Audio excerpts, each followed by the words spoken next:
Last night I made the mistake in saying week 12, welcome to week 12. No, this is week 13. I can't even count up to 13 anymore.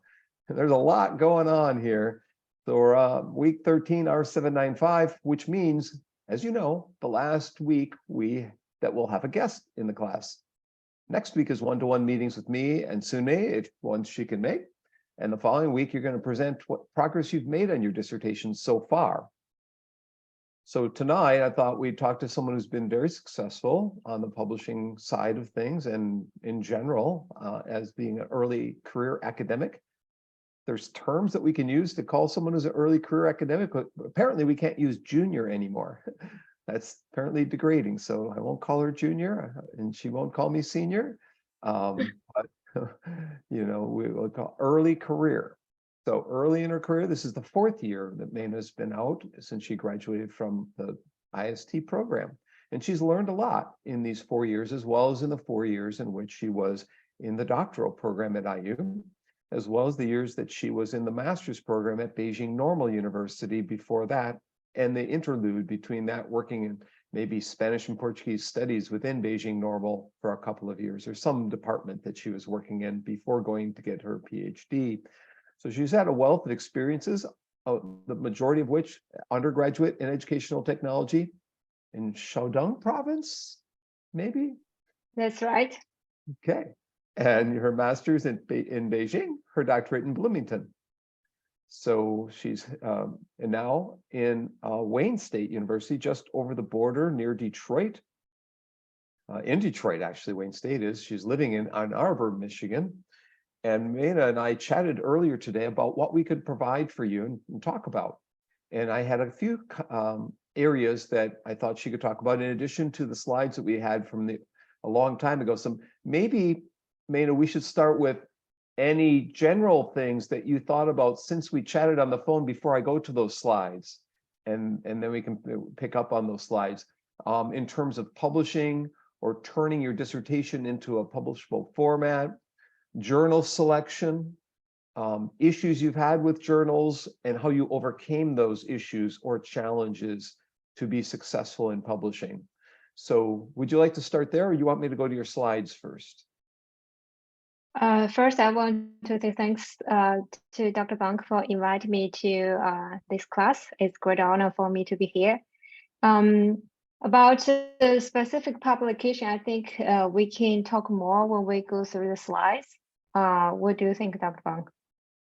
Sure, we can have breakout and discussion from each of those slides. So let me see if I've still have those posted here, and I certainly do. So just I want to make sure I hit share my screen correctly. And you can see that sharing my screen, right? And so yes, I didn't have it on the one I thought I had it on. So okay, early career. There we go. There we go. All right. So this is insights and advice for getting published, some early tips and writing advices. And there are your first slide, Meina.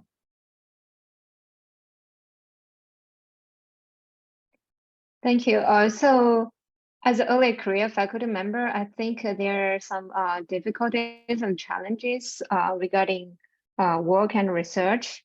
For example, like the time limitation, the writing habits, and also the resources that you can get.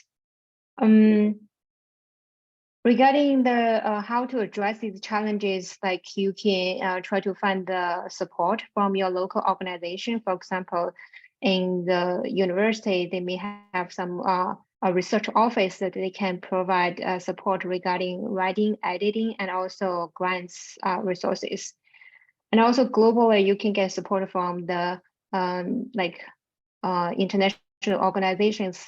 If you have some network from the AERA, like Dr. Bonk and I, we are going to go, or AECT, then you can get some resource from the organizations as well.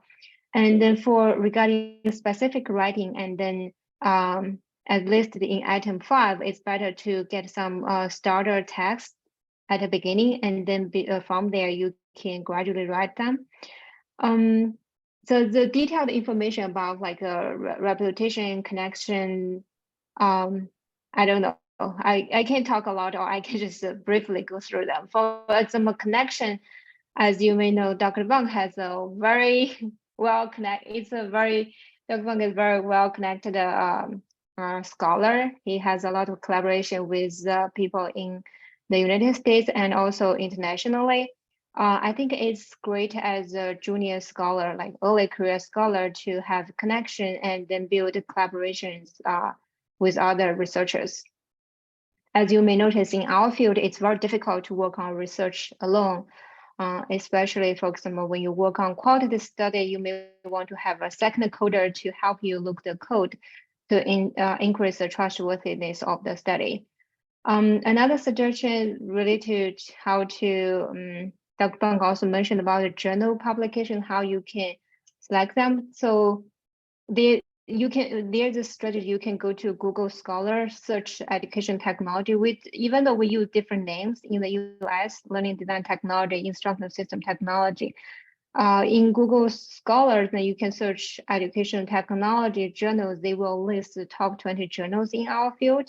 And then you can use that as a starting point, or you can try to ask your professors what are the possible journals in our field, or the journals that in your specific area.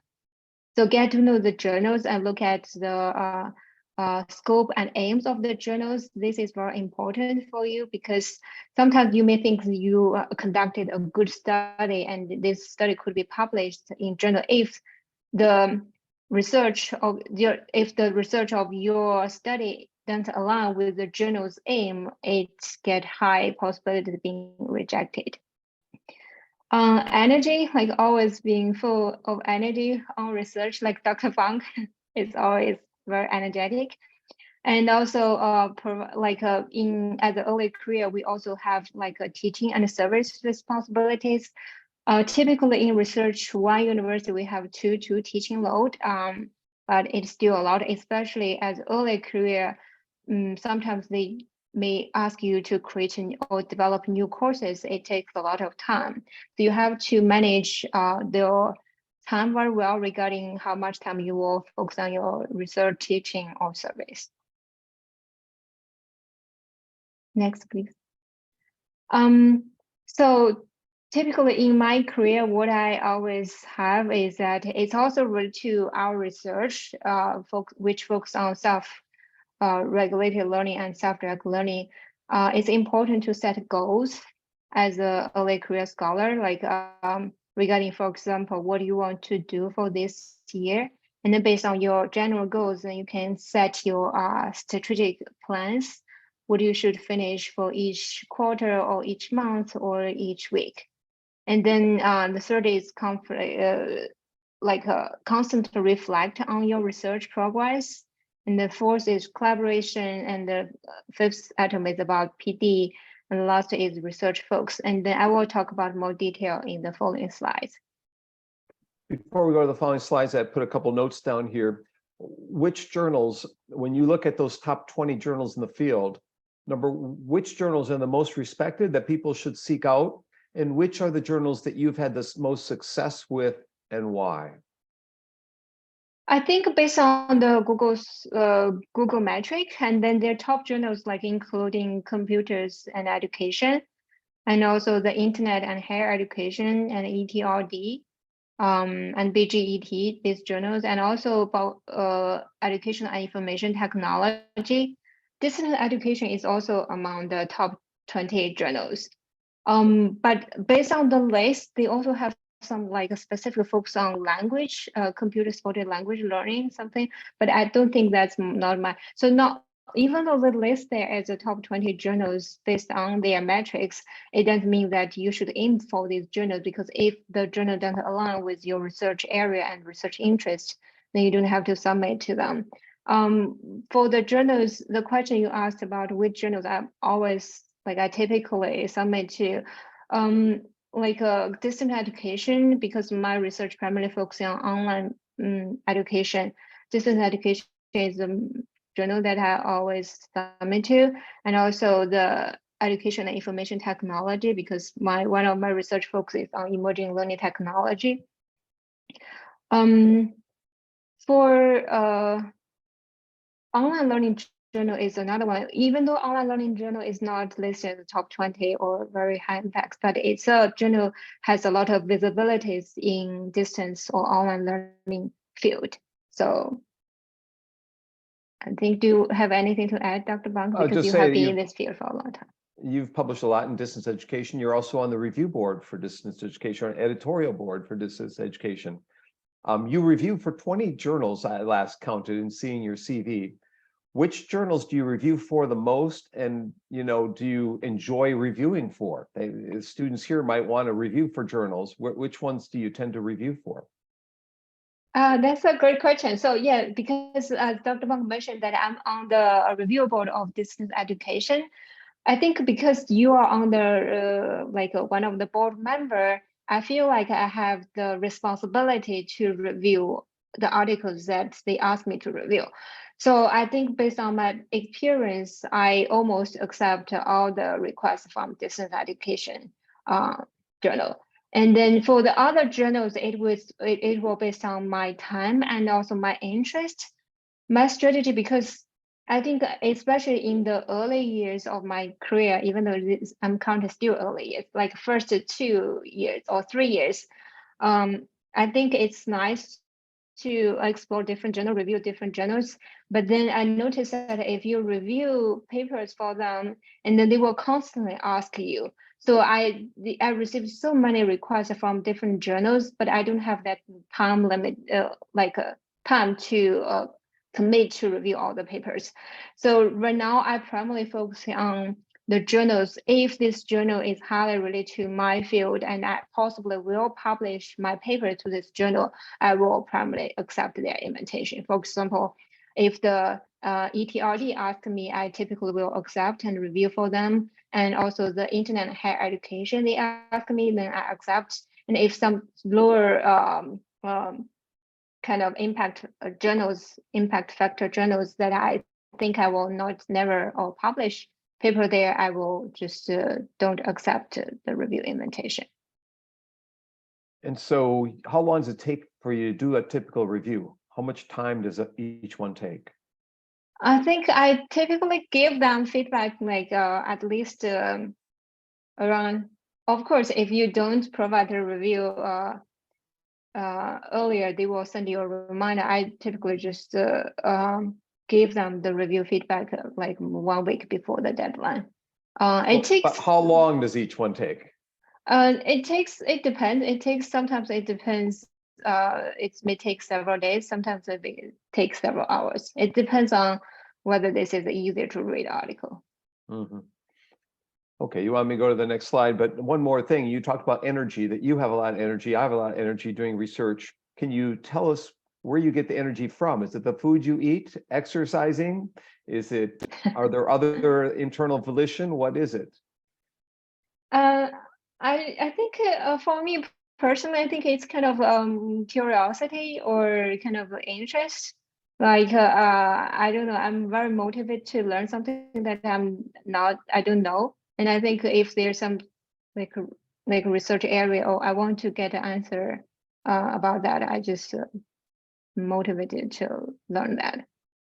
Okay, I'll go to the next slide. We already talked about writing goals, right?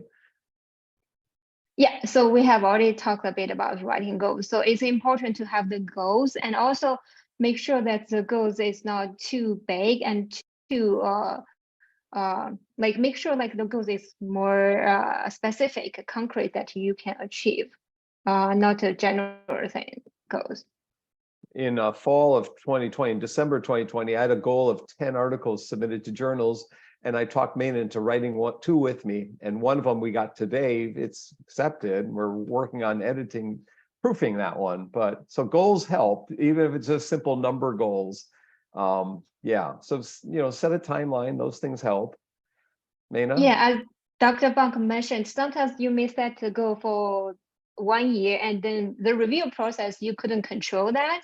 you may you may get the paper published the following year. So, and also being flexible with your goals. Don't be too harsh to yourself. I'll also add, yeah, don't be too harsh. Go ahead. You were going to say something else? No, you go ahead. Oh, so I will say some journals are really hard for me to publish in. Computers in Ed is a hard journal for me. Dr. Lefwich has been very successful in Computers in Ed, and there's other faculty who have published in Computers in Ed. I've never. There's an Australian journal or Australasian Journal of Ed Tech. They always reject me, but I still want to try. It's open access and it's SSCI, and so I will try. The British Journal of EdTech is very hard because they'll have 5 reviewers sometimes, and it's changed the reviewers in the second round, which makes it a really hard journal sometimes, but other times I find it's very speedy getting through. So you can't overgeneralize in this field when it comes to publishing. You got to just try. You seek out your advisor or your friends for advice on where to go.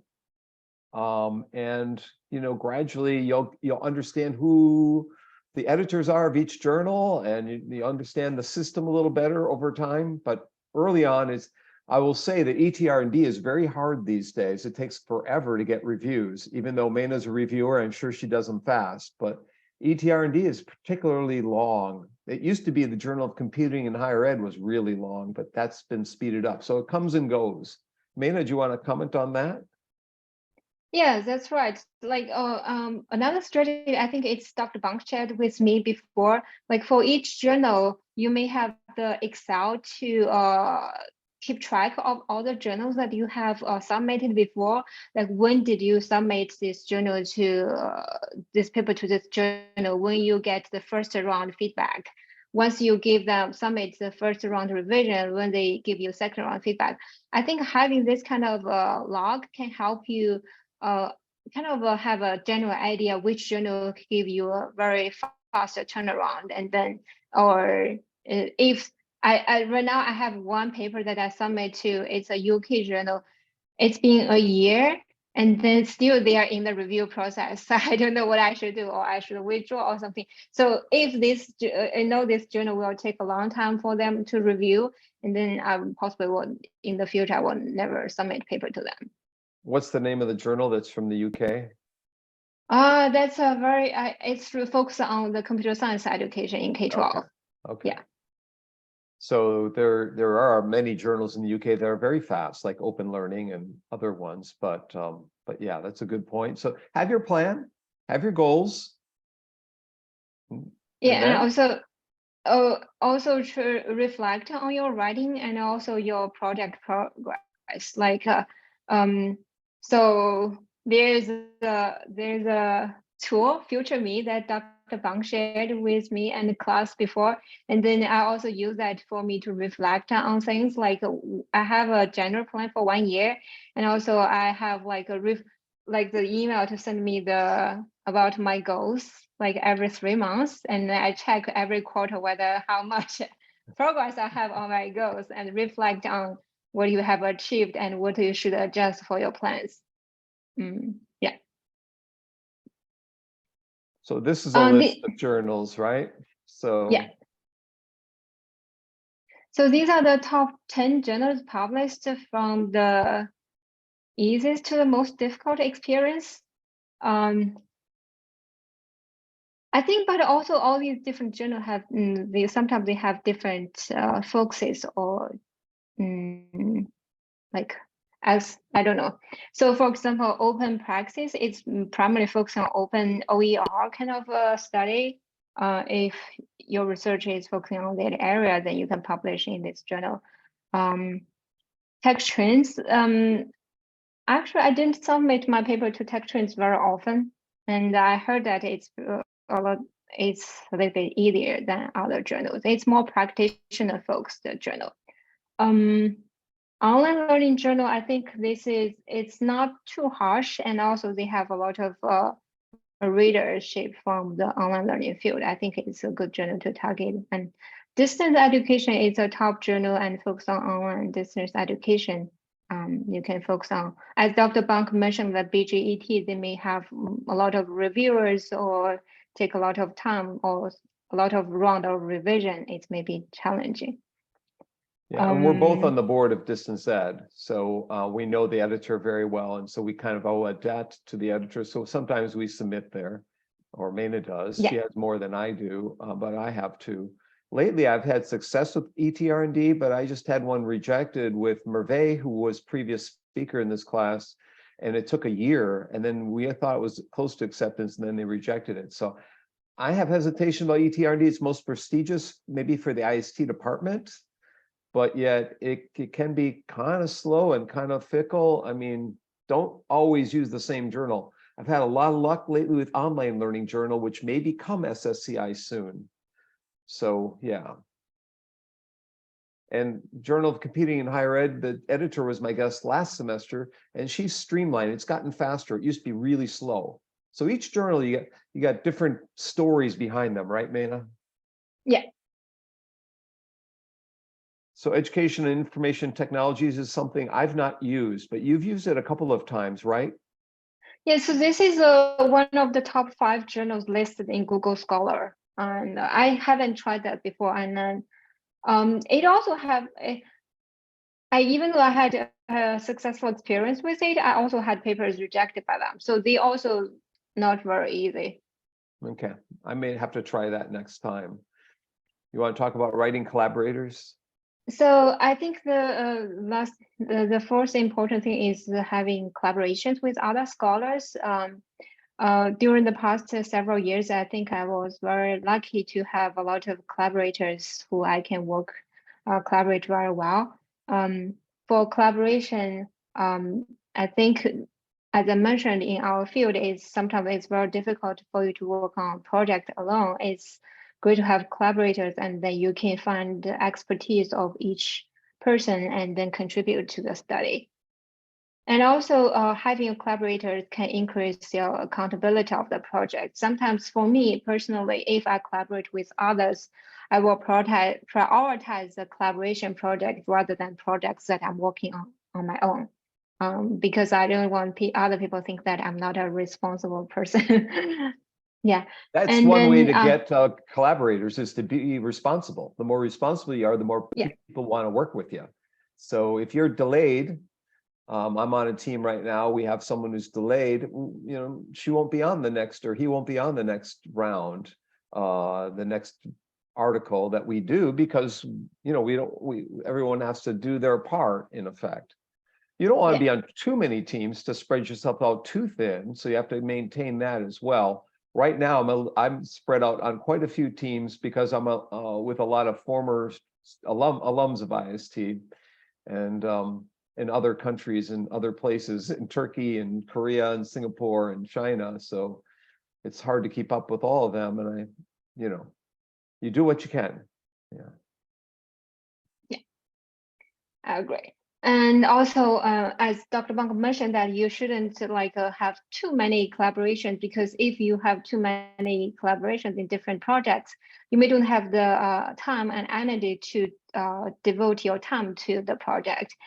And also, you also have to be clear about of course, as a doctoral student, then it's fine. But as an early career faculty, then you have to be clear about your own research line and don't be distracted by other projects.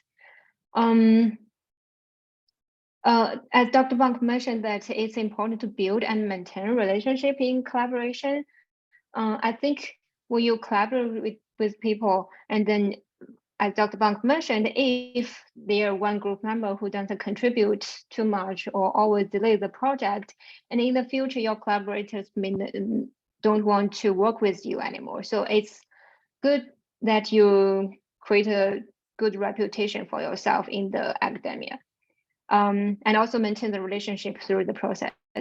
And also respect diverse cultural background and perspectives. I think in collaboration there, of course, sometimes even there's some political issues or some in different countries, and you have to respect their background. I don't want to talk about that into detail. And then also provide a clear guidelines and instruction to authors at the beginning. That's the one from when Dr. Bonk and we collaborated on the book, editing the book. last year. So I think Dr. Bonk did a wonderful job, like provide guidelines, instruction to our chapter authors at the beginning, so that this help them in their writing process. And also respect different book chapters authors' agenda. Sometimes like they may have other teaching responsibilities. You should be kind of understandable and negotiate with your book chapters authors about the agenda. I guess to back up a second, one way to get known in the field is to edit a special issue of a journal or to edit a book. But if you edit a book, this is important, to try to work with the authors, not demand deadlines. I try and make a deadline very flexible. So I rarely get people dropping out of a book project. They might need a couple extra weeks, or sometimes even they might need extra months to do the book chapter, but we try to work with them. And in our last book, in the book that we did together, we had 45 authors from 22 countries. And so in our book, we tried getting their bios and pictures as well as their book chapter information. And it takes a while. You want to make it personalized. You want to make them feel important. Whether you're editing a special issue or editing a book, you want your authors to feel like they have a finished product that they're proud of and they're contributing to, and so forth. So I just shared with you today my last special issue. We had someone put a book cover on it. Merve actually made a book cover that made it look more professional than just being an online set of documents. So you try and make that the highest quality that you can, and you make everyone proud of it and celebrate it. And so maybe at ARA, my special issue authors might celebrate. We'll try. I should go to the next slide, and maybe we don't want to go through too many of these things. We want to finish here soon so we can go to the next part, Meina. So you want to just pick out a couple of things here, or if anything. Yeah, so regarding collaboration, there's one critical issue is about authorship, and then I think it's better to clarify the authorship order ahead of the time, and then and also be clear about the responsibilities and contributions for the project together. Of course, during the process of the project, if someone contributes much more than others, you can adjust authorship through the process. That is true. And as I said, Meina's been successful in getting close to 10 articles a year published. And that's not easy. So she's had to orchestrate this and, abide by deadlines and, the division of labor and so forth. With each new project, there's a lot of things to be done, like human subjects and other things. So, now there's sometimes you don't have to do human subjects, right, Meina? So some of your projects you've been able to publish. Can you give us a couple examples? I think if you don't need to interact with like human or animals, typically you can get exempt. Or if you work on literature review articles, you definitely don't need the IRB. But if you are using open educational resources, for example, if you grab data from MOOCs, you may want to consult IRB first to see what you should do. Yeah, they will give you a specific guidance on that. So the first two items here are really important, and that's knowing who's going to be first author, second author, third author, fourth, and fifth ahead of time. And that may change depending on what people do. And then, point out, some people might have strengths in doing the literature review, and others might have strengths in other parts of the paper or doing the data analysis. So you want to figure that out and, ahead of time, and figure out your collaboration strategies. And are you going to be commenting on the edits when you revise a document? Are you going to track changes, or are you going to highlight changes? Or are you going to annotate, or a combination thereof? And usually in the first draft, I find tracking changes is important. In the second, third, or fourth draft, maybe in the last draft, highlighting changes that you've made and not tracking them, but just highlighting them tends to be a useful technique to get papers done faster. Because tracking changes often will insert little errors and spacing and stuff like that. So I try not to use tracking changes for the last version. Maybe for the first and second versions, track changes. And sometimes these can take 4, 5, 6, 7 different versions before you ever submit the article. That's something to think about anyhow. Meina? Yeah, I agree with that. Anything last here, or want to move on? I think I'm fine with that. Okay. I think we have already talked a Yeah. lot about collaboration. We can skip them. Yeah, so most of this we talked about is just really each iteration through a paper, you're improving the quality. I mean, your reputation's on the line when something's published. And so right now we're proofing a paper that needed some edits, and our reputation's on the line. We make sure when you proof, you do what's called a galley proof. So you get the galley proofs. That means almost ready to publish. And so you'll be surprised. You'll have pages in the wrong or tables in the wrong place, or something misnumbered. You'll be surprised. So definitely look at the galleys before. Don't just approve them for the journal. Definitely take a close look, because it is your reputation and so forth. Yes, actually, this just lists a few of strategies how you can build collaboration.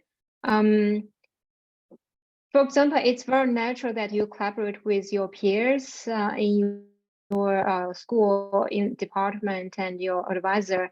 And also, there are some strategy if you want to build new connections. First, you want to identify the skills you can offer in a collaboration, like whether you are very good at quantitative data analysis or qualitative or other skills. And also, when you're trying to identify collaborators, when you focus on one project, so in this project, what kind of skills that you don't have, the other person have, and then you can find the collaborators who have the skills that you need. And then how to find the collaborators, actually, you can either identify through your classmates, or someone in your cohort, or you can go to conferences and listen to somebody's presentations, find they have some skills that you want to build collaboration with, and you can introduce yourself to the people that you are not familiar with, and also set an expectation at the beginning of collaborations about what contribution you want your collaborators have, and the scope of the project, the timeline of the project. So these are very important for successful collaboration. And also leverage tools for collaboration. For example, right now, people may collaborate from other scholars from different institutions. You may collaborate through using Zoom or Google Drive, like finding the collaboration space. What are the collaboration tools that all the collaborators are easy to use? And keep communicating, like when you have project, if you have something you couldn't finish by a certain time, then you should let your collaborators know, or this may influence their schedule or other works. And also don't be discouraged if you try to invite other collaborators if you didn't agree to collaborate with you. And that's fine, because they may have a lot of responsibility or work. And then you can just identify other collaborators. And then, yeah. Great advice, Meina. And also, as early career scholar, faculty member, and then there are a lot of professional development opportunities that offered in your own institution or in the international organizations. For example, at Wayne State, when I first came to the university, the provost office, they have a lot of professional development opportunities regarding the tenure promotion and how to write grants, etc. And then I think if you think the workshop or webinar align with your interests, you can attend them. And also in professional organizations like AERA and AECT. I remember in AECT RTD, each year we have a professional development opportunities. We provide our webinars to the scholars, and also we have early career symposium that doctoral students and earlier faculty member can apply for. I think be engaged or involved in the professional organization to have some PD opportunities is also important. I know when you got there, the Spencer Foundation came to your campus. Yeah, I remember you telling me that the Yeah, Spencer that's right. Foundation was there doing some kind of training in how to write those grants. I finally did my first Spencer last week application for a grant. I know you also went to North Carolina State last summer for professional development. You want to tell people what that was? That's I think this is the last year they were going to recruiting people. They have the laser Friday Institute. There's a laser program. They got funding from an SF BCSER program, And then in their funding, the funding support providing professional development to the scholars in the STEM education field. And so that's where our chair, Dr. Krista Zuski, is going to be the director of the Friday Yes. Institute. I think that was also on learning analytics, or was that something different? Yeah, it's primarily focused on learning analytics in for STEM education. So Meina's been good about getting additional skills in learning analytics, in machine learning. You're also taking MOOCs, right? Or other micro-credentials? Yeah, so there are a lot of MOOC courses. I think for some research question, if there are some specific methods that you can use to address these research questions, if you currently don't know the skill yet, you can just keep learning. I think that's the beauty of working in academia. You can always learn.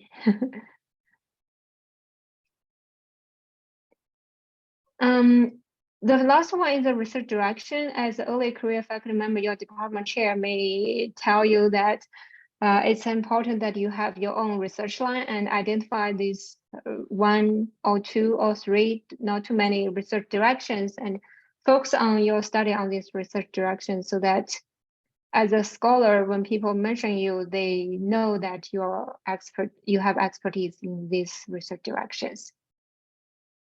I think that's all we have for there. So, I think I pointed out my senior advice. I have some senior advice, but I've already tackled this, how to address the revisions and do the easy things first, then the harder things, and maybe prioritize them, label things as 1, 2, 3, and do the level, the easy ones first, and then the simpler ones, and so forth. So I think I'll stop there.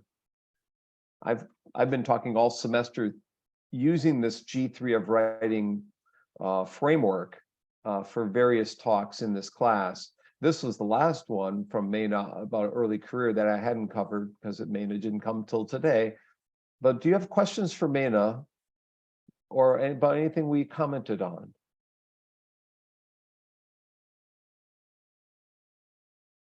About publishing, turning your dissertation into publishing, selecting journals, staying away from certain journals.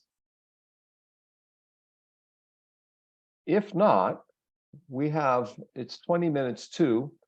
Thank you for coming here today. We're going to practice. If you want to stay, hopefully you'll all stay for the next 15, 20 minutes. We're going to present our AERA paper that's on Sunday. Meina's going to help. She won't actually be at the session, so I'm going to have to do it myself. So this is a little practice for me and for her. So Meina, you want to introduce the study before I bring the slides up? Dr. Bonk and Dr. Meina Zhu and I, we conducted a systematic review on the online learning or remote learning during the pandemic. We used a framework that created by Florence Martin, and then compared the research conducted during the pandemic and before the pandemic. And so is that something that you were familiar with before, the particular method?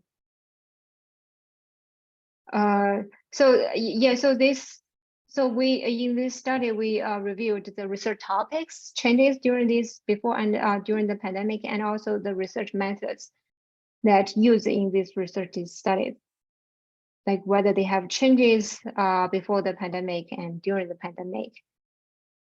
Yeah, and this is a method that, because we have conducted a series of systematic reviews, this is a kind of a systematic review is approach that I'm familiar with. Is it boring? I don't think it's boring. I think it's interesting to see what other people have already done, and also you may get inspiration from other empirical studies. It's a drudgery. You get bored. I mean, not boring, but it's a lot of work. Does it get tiring? Let's say it that way. Yeah, it takes a lot of time. Okay, so let me go to the slides then, see if I can find them. It's probably hidden away here at the bottom of my screen. And there it is. So this is a talk on the systematic review of the research topics in online learning during COVID-19 documenting the sudden shift with Meina Zhu. So Meina Zhu is in Korea. She graduated in 2004, and she's flying right now from Korea. She arrives early tomorrow morning, and we're getting a little award for our collaboration. So collaboration can lead to things. So on Thursday, we'll be getting that International Collaboration Award thing, and Meina will be there, I think, as well. So, so this is maybe the 12th study that we've done together, or 14th in the last 3 years. So we've been doing a lot of things together. Now, this article appears in the special issue of Online Learning Journal from March. The Online Learning Journal published a special issue on reviews of the systematic reviews of the research in online learning. We had various articles in that issue on a number of different topics, and this one was about online learning in general and the research thereof. Meina is going to talk about the first few slides, and then I'll jump in on about slide 10 or so. But we'll go back and forth. Meina? Yeah, so for today's presentation, we were going to talk about background, the aim of the study, research questions, the other systematic review, the methods we use, and data analysis, and result discussion, and limitations and implications. Thank you. Next, please. So the motivation of conducting this research is because of the structural changes in online learning during the pandemic. There's an increasing number of online learners, and also because of the shift because of the COVID, then the online is the only educational option available during that time. And also this phenomenon changes also lead to the research changes regarding the research approaches and topics. We will talk more about this. And then in addition to that, there are also some governments involved in research to determine the impact and challenges of online learning during the pandemic. With this background, we conducted a systematic review. Next, please, Dr. Bonk. So this study aims to investigate the changes in online learning caused by COVID pandemic. We will try to inform the online learning scholars and practitioners to guide their future research and education practice. The scope of the study include both what we call remote teaching and also the traditional online learning. In this study, we don't distinguish them because it's different scholar researchers who publish their paper, they have different perceptions about what is online learning, what is remote teaching. So we include all of them together. So we try to compare the research topics that happened before and after the pandemic. 3 research questions guided the study. First, what are the most least research topics in online learning during COVID? And the second is about the differences. And the third is about the new topics emerged during the COVID-19. So we also reviewed the other review articles that published during the COVID pandemic. There are 4, actually 5. These are the 4. First is conducted by Crompton in 2021. In this study, they reviewed empirical studies in about online education, and they found that the strategy to support remote learning included you have communication strategies, have a well-developed delivery system, and be sure that students are ready for online learning, etc. And then Bond in 2020, they published the systematic review and recommend that professional development for the educators is very important for online teaching, because previously most of the K-12 teachers or higher education faculty members, they may haven't teaching online before. And also promoting equity because of the digital divide, there may be increase the inequality in education. And also they suggest to adopt collaborative learning opportunities and leveraging both synchronous and asynchronous technologies. Sorry, the phone call.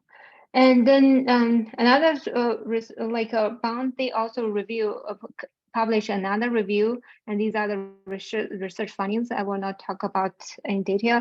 Mishra published a review paper in 2021, and they found that most of the study are focusing on post-secondary education. K-12 research was very low. There are more detailed findings that our finding also align with this research review. Next, please, Dr. Bonk.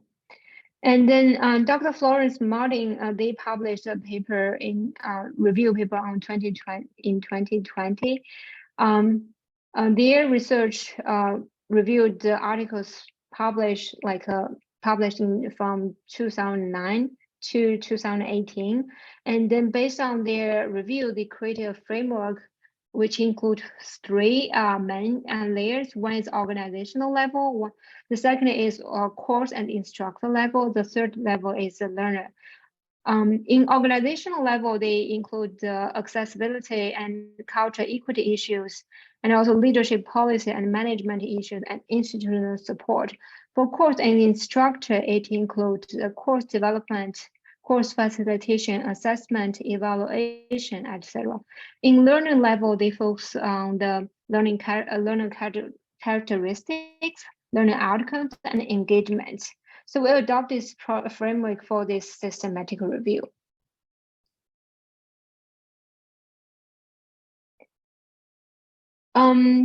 So as we mentioned in Martin's study, they noticed that learners are the primary focus in prior study, and learners' engagement is the most research themes.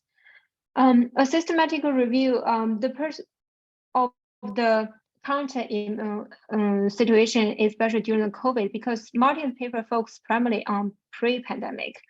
So even though there are 4 other reviews focused on pandemic, but then they were not very updated. So our research focused on the past 3 years during the pandemic about COVID-19, during the COVID-19 about online and remote teaching. And one advantage of being in a special issue, the article got out fast so that that it's still current data in effect. And what you see here is a heavy emphasis on the learner in terms and learning characteristics, and very little on the instructor side. We're going to come back to that as a theme here. So this research, we identify the problems that exist, and we evaluate the data and analyze the findings. We collected from February of 2021 to 2020, to April 2022. There we go. So we had to have different inclusion and exclusion data in terms of what we included in here. They could have had qualitative, mixed methods, or quantitative kinds of studies. They had to be published within a time length. They also had to be in English and in online environments. Couldn't be opinion papers or news articles or unpublished dissertations or that kind of thing, or studies with pre-COVID data in effect. And so you identify the works using, Web of Science and ERIC and Google Scholar with words like distance learning, online learners, pandemic, and all that kind of stuff. So we had, from those databases, we, found 454 publications or abstracts, from which we excluded 47 due to insufficient data. And then you excluded 216 more due to insufficient data, non-empirical studies, or several of them were systematic reviews of the research as well. Then we double checked them, and keep in mind, there were over 68,000 hits the first time, records identified. So it's gone from 68,000 down to what we had here, 191. So, you're dealing with this massive amount of data, and you're gradually filtering things out based on different criteria that you have.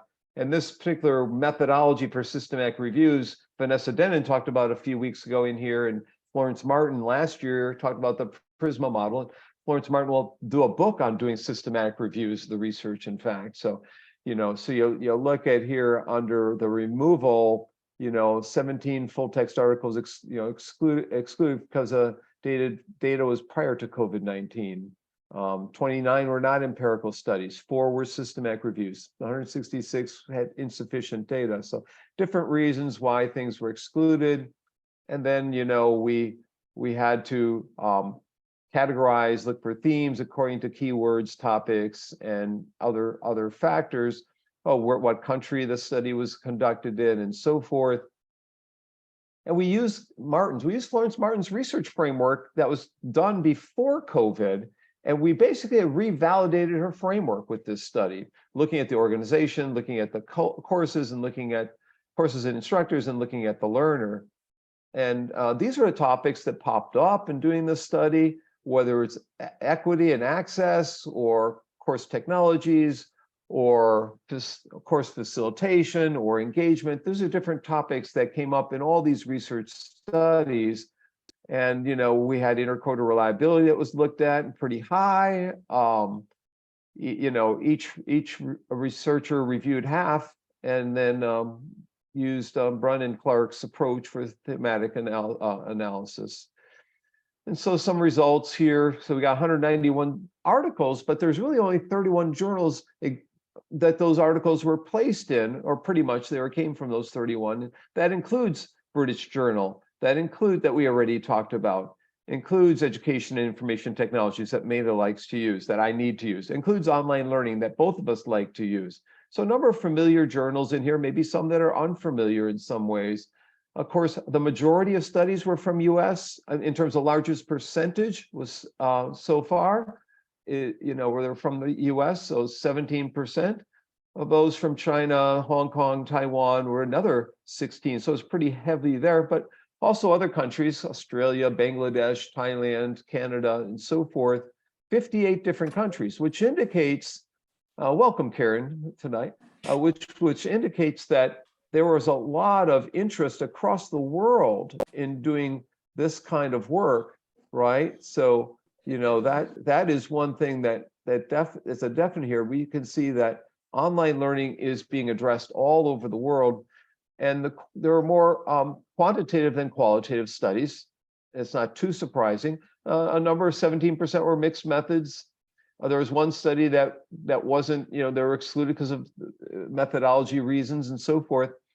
So, more than half of the research, in the research that we looked at, adopted a survey methodology. So we see a lot doing survey research, and 1 in 5 used interviews, focus groups, and that kind of thing. Only 4 studies were experimental design. It was really fascinating. So the pandemic came up so fast, people didn't have time to design experiments, right? So, in part. And then we can take a look here in terms of, the topics, right? So we got learner characteristics, and you see the big one there is engagement, 22%. In Florence Martin, it was 29% almost. And then there's a shift to course technologies, of course, and a shift towards course design and development from 6% or 4% to 12%, almost 13%. So during the pandemic, people are focused on the courses and the technologies and the instructor, and less so on the learner. And that makes sense, right? That makes some sense. And then, in terms of, what kinds of environments, some were adults, some were K-12, some were early childhood, but not many were early childhood. Only 3 studies were conducted in early childhood or were early childhood related here. So that's a big thing here, is really most were higher ed studies, right? And then a few looked at parents, a few looked at psychological wellness and well-being and stress. But this will only increase, my prediction. We'll have more studies of wellness. We'll have more studies of parents. We'll have more studies of equity. The teachers' experience during COVID, almost 6%. Discussion here. So in our study, most online learning was focused on the learners before the pandemic. During the pandemic, it started to shift over to the courses and the instructors, which makes sense. Most of the research is on higher ed, and it stayed on higher ed for the most part, a little bit of a shifting, but that's kind of problematic with all these schools going online. People weren't really doing many studies of school-based kinds of learning. The K-12 only account for 27% of the literature, despite growing tremendously. And engagement stayed the top topic studied, although it's shifted somewhat. So course design and development and course technology received more attention during COVID times. the least research for equity and inclusion and policy and leadership and culture. These are things that you all might want to explore because they're still underserved or under-addressed. Ethics as well. But, with the structural changes taking place in front of our eyes, in different institutions, that demands, additional research in this area. But it also shows in our study that people from around the world were taking this up. We're studying online and blended or other forms of learning. Yes, the research in the US was a predominant or the largest, not the most, but the largest. But there's 58 countries, 57 other countries. And there's not many experimental designs going on here. So, parental involvement might be some area, it's starting to get addressed. Parent involvement in online learning because they're at home with the kids maybe during the pandemic. Some of us are studying at home with our kids or helping them out. The TAM model, technology acceptance model, was utilized in a lot of studies. But there's other ones that are emerging that you might want to consider, and also looking at instructor professional development, which Meina talked about earlier. Their motivation to teach online or lack thereof is going to become increasingly important. Of course, the instructional design as well. There's not many longitudinal studies here. There's a big need for looking at longitudinal, looking at hybrid or high flex kinds of learners. There's a big need there. Wellness of participants, maybe a need there. And looking outside the studies in English and, trying to look at other outlets besides peer-reviewed journal articles like dissertations that Merve looked at, and she studied dissertations. Someone might want to take a look at what dissertations came out. So, there's a big need, still a big need in this field, but the pandemic forced hundreds of people to do research online, to teach online, to take classes online. And so naturally, there was some kind of shift that was happening. There is still an additional need for more such systemic reviews of the research to show where the technology is maybe making a difference, or maybe theoretical perspectives. So, we have a pervasive. This is an age of education. This is an age of learning. This is the learning age. So online learning will be a huge part of that. And so there's a need for a lot of areas, more long-term kinds of studies, and to look at quality and how it's changed over time. So I think that's about it. We have some little data here. If you want the slides, I've posted them up. If you go to Publication Share, you can get our paper. I've already sent you it. And after this class, I will send you the slides themselves. I'm not going to post them to, maybe I'll post them to Dropbox and I'll put them in your email. So trainingshare.com has these slides in them. If you're going to AERA, please come to our talk, which is, I think, 2:50 in the afternoon on Sunday. It's Sunday afternoon. It's the last thing I do before I fly home, or maybe have dinner. I could have someone comes to my talk. We can have dinner after. I don't know. So any comments or questions for us? And that was a little over 20 minutes, but I'll streamline it when I present. So we only get 10 to 15 minutes, believe it or not, for all that. So it'll have to be really streamlined. So this seemed to be a very large endeavor to go through all of those articles. How long did it take you guys to do that? Meina, you want to describe?